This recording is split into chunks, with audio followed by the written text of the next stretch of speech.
this is the Outlet Forum with my esteemed co-host Chris Camello, who's coming on in just a minute. But we got another packed show for you guys tonight, talking everything in the NBA and MLB trade deadline. TMac in the news. Shaq saying that he would win 3 rings with TMac. Do we agree or disagree? We'll get into a little bit of that. And Daryl Morey, former Rockets GM and president, sticks his foot in his mouth yet again, talking about the NBA bubble of 2020, sparking some pretty good debate. And we'll get into the MLB trade deadline, some big pictures, some big relievers moving arms. But Mr. Harper and Commissioner Rob Manfred completely get into it in the Phillies dugout or clubhouse, I should say. But we got to start first. Like I said, we're being joined by Chris Camello in just a minute. He'll be hopping on, but man, it's been a crazy, crazy, crazy Wednesday, especially in the sports media world. Shannon Sharp dropped from ESPN. You got Morris twin Marcus Morris. He got arrested for some fraud. Gilbert Arenas posted bail on some federal charges. We'll get into some of that as well as far as some of the comments. If you guys have any issues with anything, come on in, comment, be a part of the party. Tell us what you want to hear. Ask us some questions. We're all ears tonight. But we got to start off first and foremost, with Skinny Luka. Skinny Luka has now made his debut. He's on the cover of Men's Health magazine, and Luka Doncic. I mean, the rumors has been that Luka has been getting in shape, drinking less, completely focused. And in this article, this picture of Luka Doncic, he completely goes over everything that he went through in order to get into great shape. Does this mean that Luka Doncic is going to be a much better player for the Lakers this year? I think so personally. I think that, I mean, he's only going to go up from here. He's going to have multiple great games for the Lakers because he's just going to be in shape alone. Like the fact that he was a 5-time all first team all NBA player, and the fact that he was out of shape, not for all of those years, but especially the last year, even going into the finals with the Dallas Mavericks, he wasn't in the greatest shape, but he was doing stuff and carrying his team along with Kyrie to the NBA finals where they ultimately lost. But Luka Doncic is in great shape these days, doing everything that he needs to do to be a part of the Lakers in the best way. Because JJ Redick said at the end of the exit interviews when the Lakers got bounced by the Minnesota Timberwolves, hey, we need to be in championship shape. And Luka took that to heart. And the fact that he's in this Men's Health magazine, that he's gracing the cover, and he's on so many different platforms. Like he was on Good Day LA, or yeah, Good Morning America today, talking about how he's in this great shape. I mean, look at him. Like Luka Doncic is right where he needs to be. He's in shape. He's putting in the work. He's having over 250 grams of protein every single time that he eats every single day. He's intermittent fasting, not eating after 8 o'clock or before 12 o'clock the next day. He's doing everything possible. So I just love the fact that Luca is really locked in, and he's going to do wonders for the Lakers. This is the MVP season for him. Like you have Shea Gilgeous-Alexander, you have Nikola Jokic, you have Giannis Antetokounmpo. All of these players are great, but the only one that doesn't have an MVP as far as the foreign top players is Luka Doncic. And guys like Anthony Edwards and Jason Tatum, those guys don't have regular season MVPs like him, but he is the most talented player, in my opinion, that is going to be able to even get in the top 5 or top 3 of MVP votes to be able to put himself in a position to win the MVP. He's 7-1.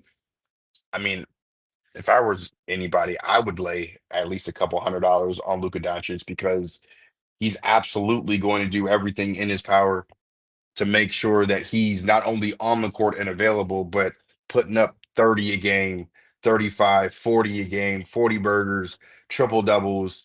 And LeBron James, meanwhile, waking up 4 a.m., 4:30 in the gym, getting it done. He's done by the time most of us even wake up or rubbing the sleep out of our eyes at 6 a.m. He's in the cold tub already. So he's locked in the way that he needs to be. Chris Camello joining us now. What up, Chris? We're getting into everything that we're talking about already with Luka Doncic, talking about LeBron James and how he's in the cold tub at 6 a.m., getting up at 4:30.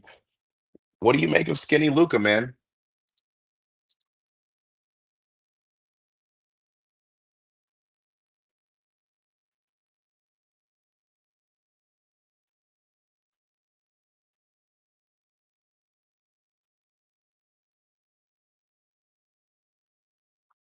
Trying to it's out right now.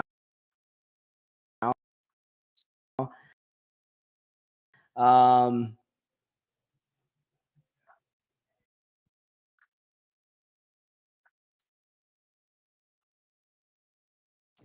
Okay, looks like Chris is having some technical issues in the background, but I'll go ahead and take it from here. I think that LeBron James, Luka Doncic are going to lead the Lakers to a very deep NBA playoff run. The way that they're locked in, the way that they're doing what they need to in the offseason. And Luka hasn't even signed the extension yet. All signs are pointing to Luka doing what he needs to, taking care of that contract. He's on a press tour right now. Like I mentioned, he's on Good Morning America. I said Good Day LA. I meant Good Morning America. He's on the Jordan Brand press tour. He's in New York, Chicago. I believe it ends in LA this weekend. On Saturday, in about 72 hours, Luca is going to be eligible to sign a 4-year, $229 maximum deal, where he's probably going to have a player option in that last year, or he might sign a 2+1 and be able to opt out and then re-up for 5 years over 350 million, I think it is, in 2028 as well. We're going to go ahead and be joined by Chris one more time. Uh, Chris, are you with us?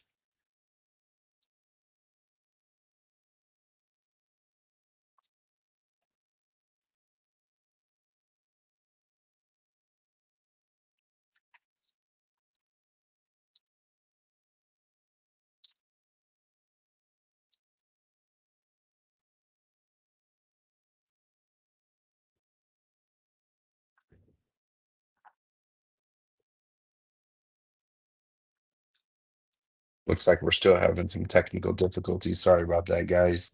Um, but yeah, man, Skinny Luka's going to do his thing, I think. But here, the one thing that I want to get into, though, Chris, as it pertains to this, is just how the narrative is starting to be formed and how Luka is, like I said, on his press tour, but saying the right things. He's not really taking the low blows that you think he would at the Dallas Mavericks organization because of the fact that they kicked him on the way out. Uh, but it looks like ultimately for Luca, for his sake, everything happens for a reason. Everything happens for a reason. The universe tends to unfold as it should for him, and the fact that he is in LA in shape, doing yeah, his it's been thing, a it's just amazing. been Um, a doozy One thing that I really want to get into of one tonight tonight. also is just all these rumors about LeBron as well, and how everybody thinks that he's going to get traded or he's not going to end his career with the Lakers. I'm just here to say that LeBron James is more than likely not going to retire this upcoming year. Be an all NBA player yet again, whether it be second or third team, would be very impressive if it's first team, but I doubt that at 40, 41 years old this season. But I think he's going to get re up for a 1-year deal for at least maybe 1 or 2 more years. I don't think he's really going to uproot his family or even uproot himself to go play for the Dallas Mavericks or the Cleveland Cavaliers or even the New York Knicks for that matter. I don't think that LeBron is going to end his career, his illustrious career, playing a year or two for a team that he hasn't played for again and trying to win a championship. If he does, great, good for him. But I do think it's going to taint his legacy, not from the perspective of, oh, he's not as great, but to end your career in the Laker uniform where he spent the majority of his time in terms of consistent years, even more so than Cleveland, the first stint or the second stint or the time in Miami. This is going to be his 8th season as a Los Angeles Laker. And the fact that he is still here in Los Angeles and he opted in should tell you a little bit about the fact that he may want his money. And if he really wanted to go to another team, he really could have, but he didn't. He wants his money that bad, which I don't blame him because, my opinion, LeBron is underpaid, not overpaid. He could make over $100 million on the open market if it wasn't a first apron or second apron salary cap, which they won't call it in the NBA, but it is a de facto salary cap as well. But when it comes to what's going to happen with this team, just enjoy the ride. You got some good players. The Lakers made some great moves as it pertains to DeAndre Ayton, Marcus Smart, Jake LaRavia. You still got Austin Reeves. You still got Rui Hachimura. You got a backup in Jackson Hayes, who isn't great, but could be a solid backup given the fact that he was in a starter's role last year, for crying out loud. But the fact that you have JJ Redick in his second year and he's still molding guys and having guys come along, I believe that there is going to be some kind of trade that they have to make at some point or another. But you just you never know what's going to happen, especially in the NBA, over and over and over again. There's trades that get made, there's signings that happen, there's buyouts that can still happen. It's a whole lot that can go down between now and then. So ultimately, I'm just ready for the ride. But I do think that Skinny Luka or Laker Luka or Fit Luka, whatever you want to call him, is gonna do wonders in a Laker uniform this year, especially if he has that signature on the dotted line on an extension, knowing where his home is going to be, knowing he's gonna have all the leverage to get the players on the team that he wants because the Laker organization is doing everything they can to preserve flexibility and cap space, which is why they want somebody like LeBron to maybe come off the books if and only if he's not playing up to snuff like he has been for the last 22 going on 23 years this upcoming season. So getting into the Lakers a little bit in a different way was a story that dropped today. And this story came from, I'm going to give Anthony Irwin a lot of the credit because I originally read the story from him. He is of the Laker Lounge, I believe, and really good follow, really good reporter. And it looks like him and Daryl Morey had a series of conversations, but ultimately, at the end of the day, Daryl Morey had this to say when it came to the Lakers and what he thought the bubble championship or the championship for 2020 ultimately came down to, in his opinion. Check this out.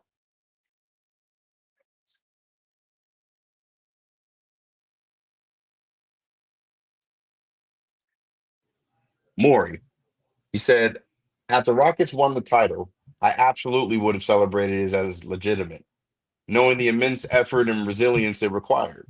Yet everyone I speak to around the league privately agrees it still doesn't truly hold up as a genuine championship. Perhaps the lasting legacy of the NBA bubble is that the NBA should be proud of its leadership at both the beginning and the end of the pandemic, even though the champion will forever be marked by an asterisk. As a direct quote, Chris, from Daryl Morey about the Lakers 2020 championship.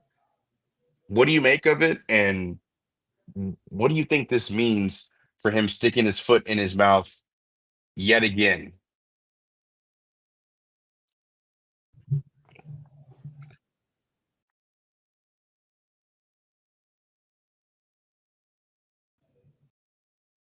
Am I coming in clear? You're good. Or we We, still having we got you. some issues over here? Doing okay. Give it to us. I apologies for tonight. Yeah.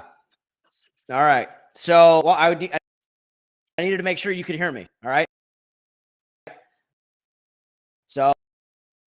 since I'm back on for now, we'll see how long this fucking lasts. Understand why this is being talked about 5 years since the bubble. And I was just having this conversation with, with if it was so easy, why didn't your team do it? Is what would be my initial reaction. If it was so easy, why didn't your team do it? This was a difficult championship to win. You were isolated from your friends. There was, you couldn't be at home. You had a social distance. You were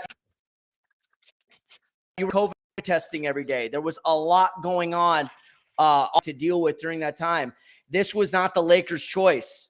This was the only way to actually have and finish the season. And you want to know who one of the biggest losers of all of this was? It was the team that had the best record in the Western Conference, and if my memory serves me correctly, the league. And you know who that team was?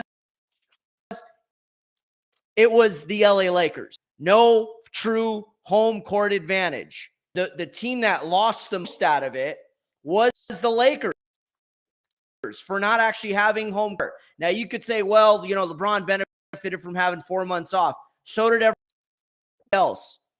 You know what I mean? Look, I'm not here to say that, it was for what. That's not to say.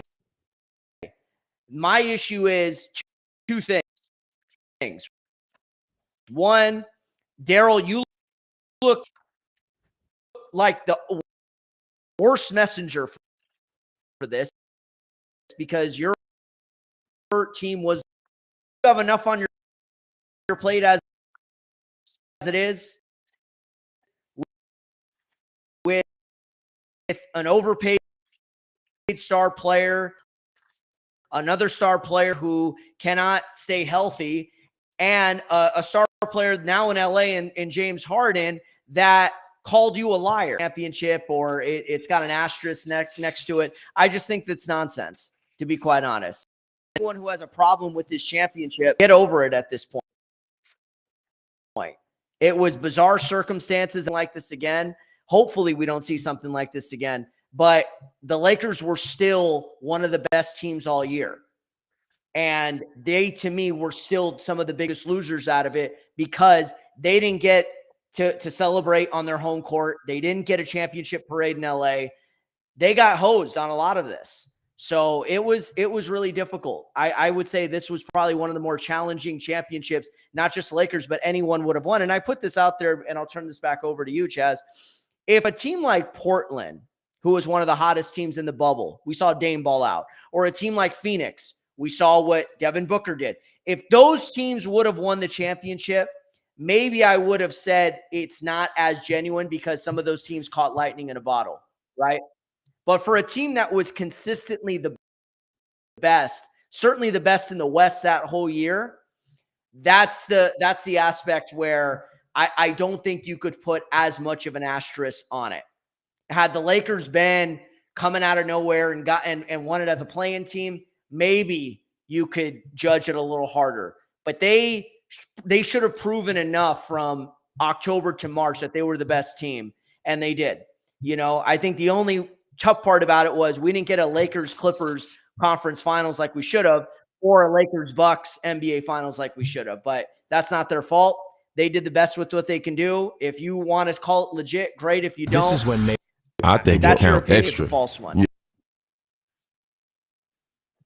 Take a listen to what Dame Lillard had to say, and this is what I really co-sign for what happened in the bubble. And I know me and Ben Lyons got into it a little bit today, a little bit of friendly banter because he thinks that any NBA champion, ship was harder other than the bubble because of road travel in the NBA finals. But take a listen to what Dame had to say about it. Yeah. In the bubble, ain't no travel. Your treatment is right there. Like they had cold tubs at the pool waiting after every game. It's a bus to the gym. It was so light, you know what I mean? It was no travel. The practice was right there. It was all we had to think about. You know what I'm saying? Everybody was like they sharpest. Like your body, like I think I was able to play like that because my body was like rested. That was as good as I felt every game. Like every game I'm coming out here fresh. Like I felt good every day.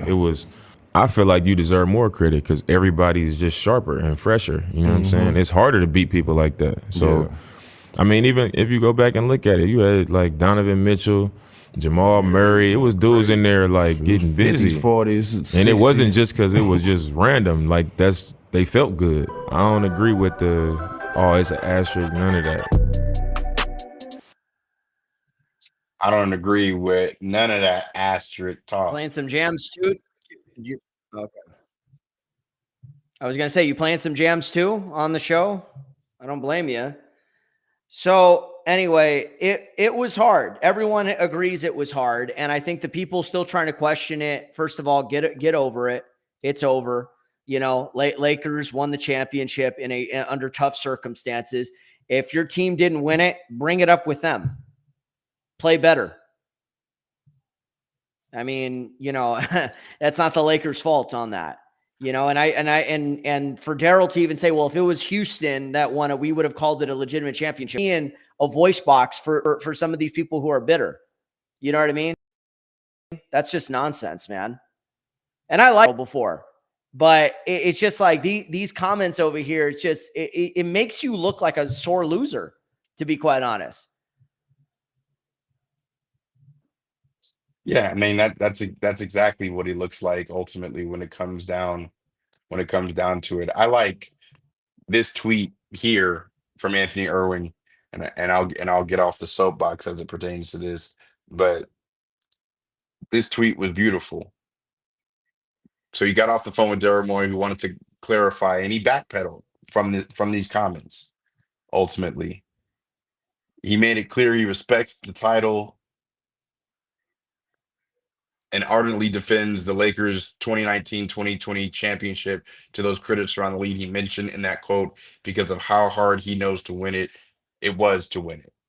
So I mean, like, come on, man, don't give us a quote and then backpedal from it because you're not liking the blowback on social media about it, because you put your foot in your mouth yet again, over and over and over. This seems to happen to him some way, shape, or form every single time, Chris, when it comes to, you know, whether James Harden called him a liar or him being ousted in Philadelphia, him being ousted in Houston, you know, the back and forth with Joel Embiid before he got out of there. It's always just murky with him. Even though he's a great analytic and executive, he's never won it. He's never been to the mountaintop. So for him to speak like that, and others around the league to get quotes because we've heard this for 5 years now, it's just ridiculous. So that's my take on it ultimately.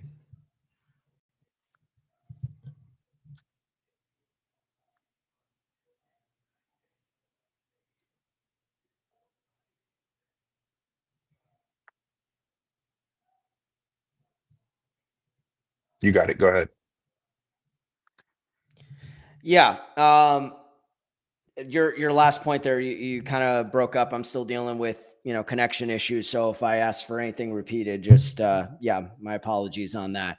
Yeah, I've said all I could say on Daryl Morey. You know, you got enough there in Philadelphia to keep you occupied. Stop looking to the past on a team that you no longer work for. You know, you try to make it work with Chris Paul. It didn't. You try to make it work with Russell Westbrook and James Harden. It didn't. You haven't made it work in Philadelphia for a team that has failed to go to the conference finals in 24 years. So why don't you focus on that at this point instead of, you know, championships of the past over here? You know, a lot of Dodger fans had to hear, you want to put an asterisk next to something, put it next to the 2017 World Series. That deserves an asterisk right there. That was legitimate cheating. That was an unfair advantage set up. And we as Dodger fans were told, oh, well, you got to move on. You got to move on. You got to move on. And what have the Dodger fans done? They've moved on and won 2 World Series over the last 5 years. These were extraordinary circumstances. You want to put an asterisk next to it? I quote Candace Parker, who I was covering at that time with the WNBA when she was with the Sparks, when they were in the bubble as well in Florida, not too far from where the NBA was. And she was saying, nobody deserves an asterisk. If anything, we deserve an exclamation point, whoever ends up with the championship, because these have been very difficult circumstances. And I think we should kind of do that for the teams that ended up winning a championship that year. So, you know, for Daryl, get over it at this point. You know, you want to shut people up rather than bitch about who won. Why don't you focus on yourself and your organizations that have not won recently? That's what I would say. Well said. Well said. Moving on to somebody else who just wants to undercut the legacy of a great Laker like LeBron James is another Laker himself in Shaquille O'Neal, who had something to say as it pertained to TMac and Vince Carter, saying that he would have won with those guys just as many championships than he did with Kobe, which was 3, and he said 2 with Vince Carter. Take a listen to what Shaq had to say. Made a statement the other day, and I'm going to answer if you guys answer. He said, if you switch him and Kobe out, as far as playing with me, the outcome is the same. You agree or disagree? No, you're not just saying you switching out with Kobe and you're gonna be what Kobe was. That's not, you make nothing away from T-Mac. Great player. Oh, you not Kobe. Yeah. And that mentality too. I might have to disagree. I don't know though. You know what my difference mine is though, big fella, is the mentality. Like that killer mentality, everybody didn't have that. Like he was a great player, don't get me wrong. But it was times that Mike and Kobe, I felt like that Mike gave Kobe something that nobody else would be able to even imitate and be able to like have that mentality. A lot of players no other players had it, really. I agree with you saying, but you don't think I could have won 3 with T-Mac? I think I could have. T-Mac made a statement the other day. Nah, dog. Nah, dog. I'll let you go first on this, Chris, but I'm just going to say real quick, nah, dog. I'm not going for it.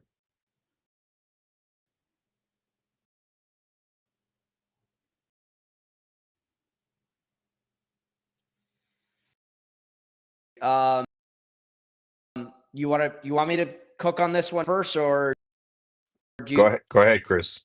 do you want to talk If about if your connection will allow. Yeah, go ahead.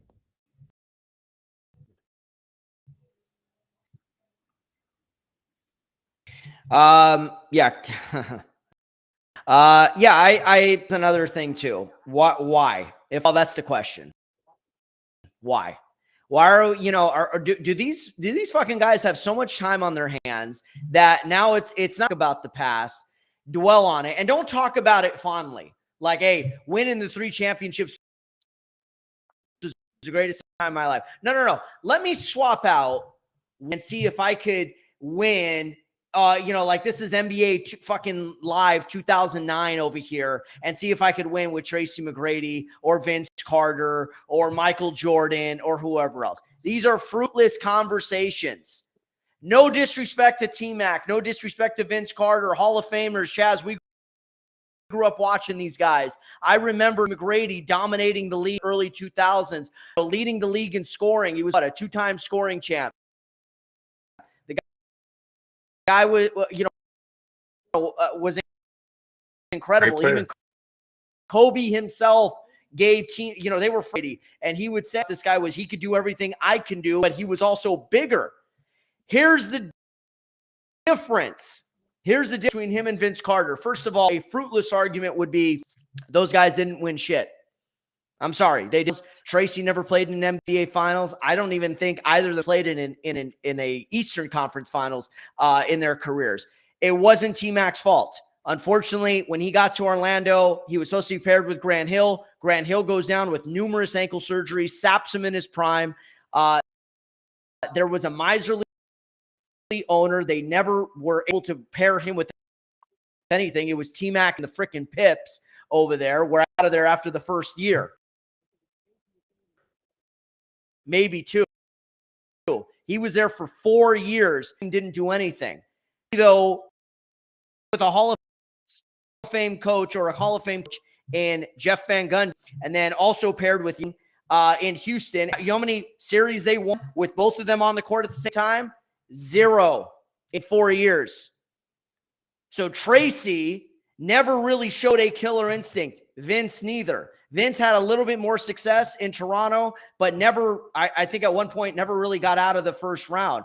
And by the way, I stand corrected. I think Vince may have gotten to the conference finals with the Nets. I just can't remember what year, but with J. Kidd and Richard Jefferson. But I'm not even 100% Those sure on that. 2003 The against bottom line is what made. Yeah. No. Yeah, I'm talking about Carter getting to the conference finals. I don't think he ever did, and neither did TMac. By the way, TMac also blew a 3-1 series lead in 2003 to the Detroit Pistons. Could those guys have won a championship with Shaq? Maybe one each. I don't think they win back-to-back with him. Yes, I understand what Shaq is trying to say. I was such a dominant presence that those guys would have had more room to operate. But however, it takes especially when you're trying to win 3 in a row and going up against the Portlands and the Sacramentos and the San Antonios like they consistently did, championship caliber teams themselves, it takes something extra to get over the hump. Kobe had that something extra, and I'm glad the Morris twins were talking about that, because that's what it takes. It takes that extra killer mentality. Right. That's what it does. I don't think. Yeah, go ahead. So ultimately, when it comes down to it for me, it really just comes down to, I agree with the one point that you made about Vince and T-Mac maybe getting one. But swapping Kobe out, like, T-Mac may have not have been the player that he was in other situations. Like, he had Ron Artest and Yao Ming and Shane Battier and Ray Frost and all on one team, and still didn't get to the finals even with that great team. Ultimately, that team ran up into a Laker team or even a Dallas team in 2006 as well. So it just, for Tracy McGrady ultimately, or even Vince Carter, I think it's disrespectful. But it really just, it highlights and illuminates a bigger conversation, because my guy right here, everybody that's played against him and played with him, they know he's top 3 all time, easy. Top 5, easy.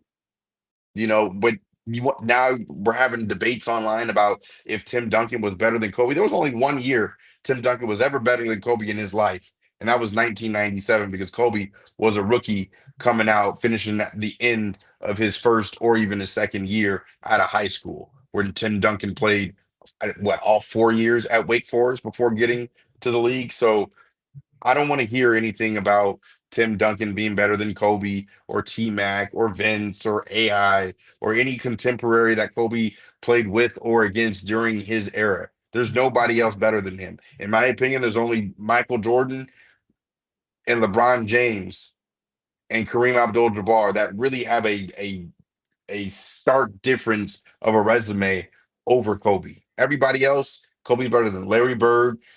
Magic will tell you that he's the greatest Laker, even over him, and it's kind of close. I mean, anybody in the 70s and 80s or even 90s would pick Magic over Kobe, but it is what it is. You're kind of splitting hairs at that point. Wilt, Bill Russell, Hakeem Olajuwon, Moses Malone, whoever you want to pick, Ralph Sampson, we can go down the list forever. He's greater than all of those guys. He wouldn't tell you himself, but based on what I've seen and what I know, being 35 years old and being around the game for the better part of that 35 years as well, Kobe's one of the greatest I've ever seen in my life, the greatest I've ever seen, especially in my generation. But I know Michael Jordan and LeBron James would be the GOAT for many, many others. So I hate that this conversation has turned weird when you got people ranking Kobe down at number 11. If Kobe's not even in the top 7 or 8 in any list, or even really 5, in my opinion, the whole list can be thrown out the window. So